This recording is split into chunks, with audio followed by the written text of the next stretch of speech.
November 1st, 1914. The Pacific Ocean. The setting sun painted the sky blood red as two powerful fleets closed in on each other. The British, proud, confident, certain of victory. The Germans, silent, prepared, waiting. Within hours, the mighty Royal Navy would suffer one of its most shocking defeats. This is the story of the battle that shocked the world, the Battle of Coronel. The calm before the storm. At the dawn of the First World War, the British Navy ruled the seas. No fleet dared to challenge them, not in the Atlantic, not in the Mediterranean, and certainly not in the Pacific. But one man, Admiral Maximilian von Spee, was about to change that. Commander of the German East Asia Squadron, Spee was a disciplined, calculating officer, a man who knew he was outnumbered but not outsmarted. His fleet was a symbol of precision and pride. The armored cruisers Scharnhorst and Gneisenau, and his light cruisers Nürnberg, Leipzig, and Dresden. While most of Europe burned, Spee sailed the wide Pacific, hunted by the British but determined to strike first. And chasing him was Rear Admiral Sir Christopher Cradock, commander of the British West Indies Squadron.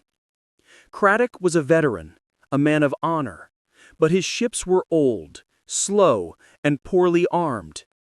Still, the order from London was clear: find the enemy, engage and destroy. Into the unknown.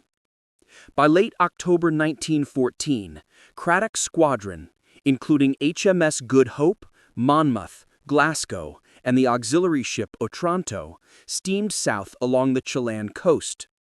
They were tired, under-equipped, and desperately awaiting reinforcements that never came. On October 31st, reports reached Cradock that German ships were nearby. The Admiral gathered his officers on deck. Witnesses say he looked calm, determined. He knew his ships were outclassed, but turning back wasn't an option. The Royal Navy never ran from a fight. And so, under a fading sun, Cradock ordered his ships toward the enemy. They sailed into the unknown and into history. First contact.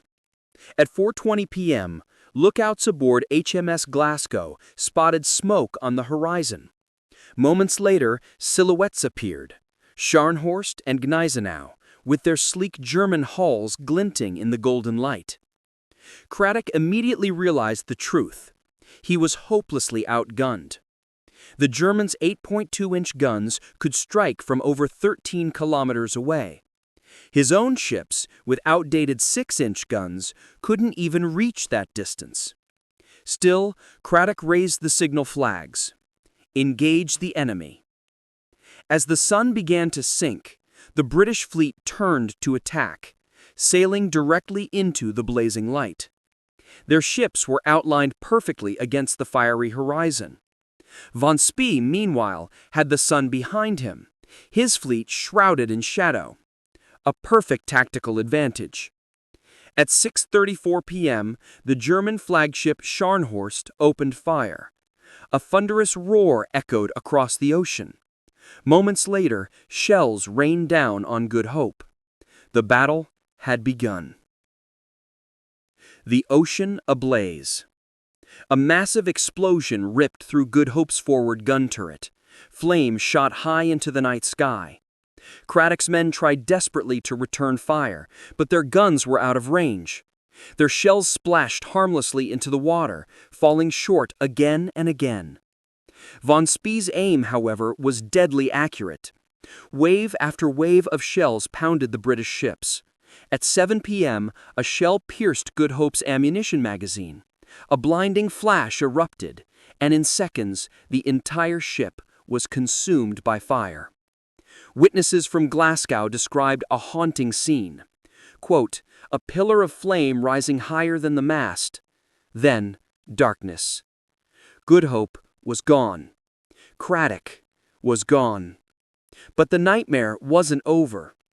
The cruiser Monmouth, already damaged and burning, tried to escape into the night. Her crew fought bravely, firing what little they could, but Gneisenau caught her, unleashing a barrage that tore her apart. One last explosion lit the waves, and Monmouth slipped beneath the sea. In less than an hour, the British squadron had been annihilated. Over 1,600 sailors perished. Not a single man survived from Good Hope or Monmouth. The Pacific had turned red. Silence after the storm. By midnight, the sea was eerily silent. Only debris floated on the dark waves. Fragments of wood, twisted metal, a few lifeboats drifting aimlessly. Spee's ships circled the wreckage. Despite victory, there was no celebration. Even his officers stood in silence, staring at the water where thousands had died. Von Spee himself was somber. He knew the British would come for him, and soon. When one of his men congratulated him, he simply replied, "It is well that we have won, but it is terrible to have killed brave men like those." The world reacted. News of the disaster spread across the world like wildfire. For the first time in over a century, the Royal Navy had suffered a crushing defeat. British pride was shaken. In London, the press demanded revenge. The public was stunned. The phrase, "unthinkable loss," appeared on front pages everywhere. And from the Admiralty came a new order. Find Spee. Destroy him at all costs. A massive new fleet, led by Admiral Frederick Sturdy, set sail for the South Atlantic. The hunt for Spee had begun. The aftermath and legacy. 1 month later, on December 8, 1914, the British got their revenge at the Battle of the Falkland Islands. Spee's entire squadron was destroyed. He and his 2 sons went down with their ships, brave, defiant, and unbroken. But the Battle of Coronel would forever remain a lesson, a reminder that arrogance, outdated strategy, and blind pride can doom even the greatest of empires. The Pacific waves that night carried more than wreckage. They carried the courage, tragedy, and the changing tides of history. They sailed into the sunset and vanished into legend. This was the battle that shocked the world, the Battle of Coronel, 1914. Thanks for watching.